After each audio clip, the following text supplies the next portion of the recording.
Baseball की मौत तो इससे पहले जो टेस्ट मैचेस खेले गए थे उसमें वाकई हो चुकी थी, लेकिन जो दफनाने का अमल था वो रह गया था। और मुझे लगता है कि इंडिया इस टेस्ट मैच में बेसबॉल को दफन कर देगा, क्योंकि ये जो बेसबॉल चल रहा है इसमें सिर्फ इनके ओपनर्स की कारकर्दगी आपको देखने को मिलेगी। कहीं भी आप देख लें तो उसके अलावा इनके जो लोअर ऑर्डर मिडिल ऑर्डर के जो बैट्समैन हैं इनसे खेला भी नहीं जा रहा है। अगर देखें आप एशीज देख लें और उसके बाद जो अभी ये इंग्लैंड इंडिया कि टेस्ट सीरीज चल रही है, इसमें अगर बात कर लूँ तो जैक क्रॉली और बैन डकेट के अलावा आप मुझे बता दें कंसिस्टेंट कौन है इस बेसबॉल एरा में।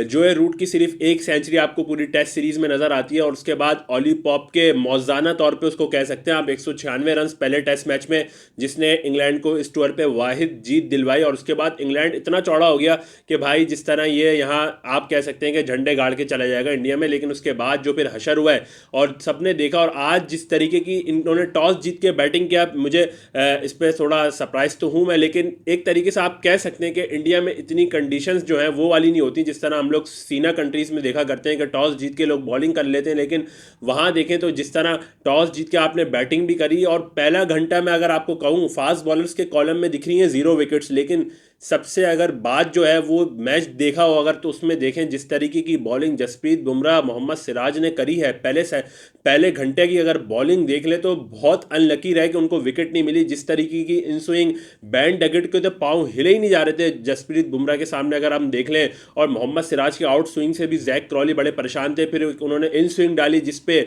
बड़े अनलकी रहे, इंडिया ने रिव्यू भी लिया, एम्पायर्स कॉल हो गया, वरना वो विकेट हो जाती है। और वहां से फिर जैक क्रॉली, और देख लें आप जैक क्रॉली का पूरा आप जो है 5 टेस्ट मैचेस पे मुश्तमिल जितनी इनिंग्स खेली हैं वो देख लें तो उसमें उन्होंने क्या किया है। कभी आप वो 70-80 तक पहुंचे और उसके बाद अपनी विकेट दे के चले जाते हैं, तो ये नहीं होती टेस्ट क्रिकेट यार। टेस्ट क्रिकेट होती है आप अपनी विकेट पे प्राइज रखते हो, बॉलर को मेहनत करवाते हो अपनी विकेट लेने पे, लेकिन ये अपने रन वही वाली बात है कि टीम की जो आप कह सकते हैं ना कि टीम को जीत जब मिलेगी जब 150 रन प्लेयर करे जायसवाल की तरह, 200 रन जायसवाल की तरह प्लेयर करेगा तो टीम जीतेगी। 196 ऑली पॉप ने करे तो देखें इंग्लैंड टेस्ट मैच जीता। अगर आप 70-80 रन करके जाते रहोगे अपनी फॉर्म का फायदा नहीं उठाओगे तो कभी भी इंग्लैंड टेस्ट मैच नहीं जीतेगा।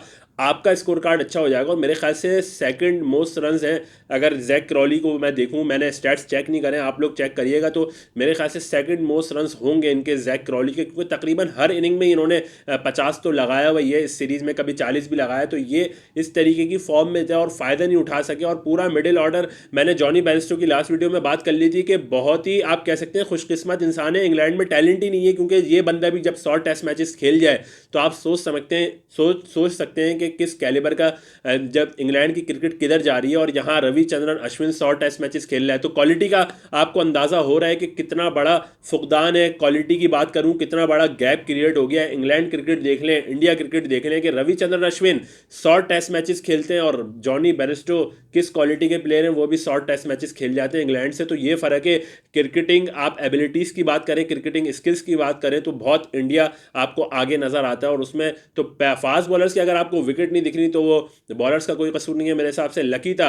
अगर इंग्लैंड के दोनों ओपनर्स देख लूँ बहुत लकी रहे, बहुत दफ़ा बचे, कुछ बॉल्स कैरी नहीं हुए। और लो बाउंस की मैंने बात की थी, लो बाउंस भी आपको विकेट में दिखा कि बॉल कैरी भी नहीं हो रहे थे कुछ शुरू के। आप देखें पहला घंटा तो वहाँ मॉइस्चर बहुत ज़्यादा था विकेट में और वो पता था कि होगा। लेकिन अगर स्पिनर्स को मैं देख लूँ तो कुलदीप यादव ने जिस तरह आउटस्टैंडिंग बॉलिंग किए, 2 दफ़ा तो उन्होंने आप समझ ले बैट्समैन को रीड ही नहीं हुई बॉल के हुआ क्या है। जैसे बैन स्टोक्स वाला अगर आप डिसमिसल देखें उनको भी कुलदीप यादव रीड नहीं हुए, ऑली पॉप को देखें आप रीड नहीं हुए, जैक क्रॉली को मैं देखता हूँ तो इतना सेटल बैट्समैन और जिस तरीके का वो उनको लाइन में बीट किया, आप लाइन देखें ना तो वो कवर ड्राइव मारने चले गए उस बॉल को, हालांकि वो मिडिल पे ज़्यादा कवर ड्राइव वाली बॉल थी नहीं, वो लाइन मिस कर गए बॉल की। और वहाँ से जो शार्प स्पिन लिया है, रफ पे पड़ा, हल्का सा रफ दिखा है वहाँ और वहाँ से जो अंदर घुसा है बॉल, तो कुलदीप यादव बहुत आउटस्टैंडिंग बॉलिंग की कुलदीप यादव ने। अश्विन का दिख जाएंगे आपको 4 विकेटें, लेकिन मेरे हिसाब से कुलदीप यादव ने जिस तरीके की आज बॉलिंग की है तो सिर्फ और सिर्फ कुलदीप यादव मुबारकबाद के मुस्तहिक है। जिस तरह उन्होंने आज ऊपर से विकेट्स लेके दी इंडिया को, तनहे तनहा कुलदीप यादव ही आउट करते रहे और फिर अश्विन ने तो बिल्कुल आखिर में आपको दिखेंगे अश्विन के विकेट्स। और रविंद्र जडेजा ने भी बड़ी क्रूशल विकेट ली। देखें तो जोए रूट की जिस तरीके से जो उनका स्ट्रेटर वन होती है थोड़ी तेज़ बॉल करते हैं और वही सीधा पैड पे खा जाते हैं बैट्समैन। उसी तरीके से जोए रूट ने खाई, बिल्कुल मिडिल स्टंप पे लग रही थी वो, जब हॉक आई ने दिखाया तो क्लियर वो आउट जोए रूट करार पाए। उसके बाद बिल्कुल इंडिया की इंग्लैंड 218 पे समेट गया और नवी विकेट की पार्टनरशिप भी मेरे ख्याल से 30-35 रन की आपको दिखेगी बेन फुक्स और शोएब बशीर की, जो उन्होंने आरे थिर से शॉट लगा के जो रन करे तो 218 तक इंग्लैंड पहुंच पाया। तो बिल्कुल जिल्लत का बाइस बन चुका है ये बेसबॉल इंग्लैंड के लिए। और अब तो साबिक खिलाड़ी भी इंग्लैंड के शुरू हो चुके हैं कि यार ये तरीका नहीं था टेस्ट क्रिकेट का, जो बेसबॉल थोड़ी सी वो कहते हैं ना चंद चंद दिन की चांदनी, तो वही बोलते हैं कि चंद दिन की चांदनी और फिर अंधेरी रात। तो यही वाला जो है वो सीन हो चुका है इनके साथ, इंग्लैंड वालों के साथ। और अब जो है मुझे लगता है बोरिया बिस्तर समेटने का टाइम है। पहला दिन का अख्तिताम हुआ है, 350 रन तकरीबन आप देखें बन चुके हैं, जिसमें एक विकेट सिर्फ इंडिया ने खोया है। तो आप सोच लें कि इनिंग की शिकस्त आपको यहाँ दिख रही है। अगर इंडिया जो है वो रैकलेस शॉट ना खेले, मैं बार बार कह रहा हूँ कि इंडिया अगर गंदे शॉट मार के आउट होगा तो जब ही ये इंग्लैंड जो है वो इनिंग की शिकस्त से यहाँ बच सकता है, वरना बहुत मुश्किल नज़र आ रहा है। और इंडिया के पास भरपूर चांस है कि आखिरी मैच में भी ऐसी शिकस्त दे कि इंग्लैंड जो है वो तौबा करे, जिस तरह 2021 में भी पहले टेस्ट मैच चले उस टाइम तो लोग कहते थे यार थोड़ी विकेट्स जो है वो बहुत ही स्पिन फ्रेंडली है, लेकिन अब क्या हुआ, अब तो बिल्कुल मैं कहूँगा कि ट्रू विकेट्स थी। आप 50-50 दे सकते हैं, मतलब इससे बेहतरीन विकेट्स तो आपको क्या देंगे इंग्लैंड वालों को। तो ये जिस तरीके से इंडिया ने ये वाली जो सीरीज़ में कामयाबी समेटी है बड़े प्लेयर्स ना होने के बावजूद, बहुत पॉजिटिव है। और यशस्वी जायसवाल की जाते जाते आपसे बात करूँ, विराट कोहली को उन्होंने सरपास कर दिया, एक और रिकॉर्ड बना चुके हैं। विराट कोहली ने इंग्लैंड के खिलाफ टेस्ट सीरीज में देखें तो सबसे ज़्यादा रन बनाने का रिकॉर्ड विराट कोहली के पास था, उसको यशस्वी जायसवाल ने पास कर दिया। हालांकि टेस्ट मैचेस आप कह सकते हैं कि इतनी बड़ी